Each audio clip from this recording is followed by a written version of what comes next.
But the faces, the eyes cold, rushed distant. Here, Garvey was no longer just a Jamaican. He was a shadow among millions.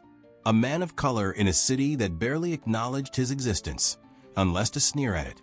The racism in London was not loud, not violent, at least not at first. It was subtle, lethal in its politeness. Doors closed without explanation. Jobs rejected without cause. Conversations cut short. Every smile forced.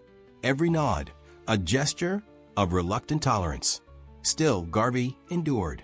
He found a room in Notting Hill, at the time a working-class district thick with fog and the smell of coal fires. His landlord, a half-senile Irish widow, was suspicious of him but needed the rent. The room was damp, with a single small window and a rusted gas lamp that hissed more than it glowed. But Garvey made it a temple. On one wall, he tacked up a map of Africa. On the other, a worn portrait of Booker T. Washington. In the evenings, by candlelight, he would read and write until the early hours, wrapped in blankets, breath visible in the frigid air. By day, he worked wherever he could. He took up positions as a messenger, a handyman, a porter at a publishing office. Often, he went hungry, choosing to spend his scarce coins on newspapers, used books, and transportation to lectures or libraries. He walked miles across the city in worn shoes, chasing knowledge like a starving man chases food. And when the city finally began to feed him, it did so in ways no university curriculum ever could. The streets as a classroom.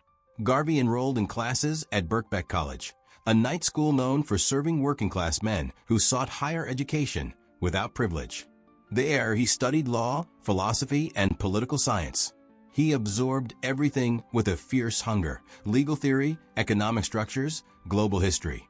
But even as he sat among books and professors, he never allowed himself to be lulled into believing that empire could be explained in theory alone. He saw it outside, in the way colonial soldiers, black and brown men from India, Africa, and the Caribbean, were paraded like trophies through the streets. In the way African students were expected to emulate European customs, speak in hushed tones, and be grateful for the civilization offered to them. In the way the British press spoke of uprisings in the colonies with disdain, reducing legitimate demands for freedom to acts of savagery. It became clear to Garvey that the British Empire was not just a system of control. It was a theology, a gospel of white supremacy dressed in the robes of civility.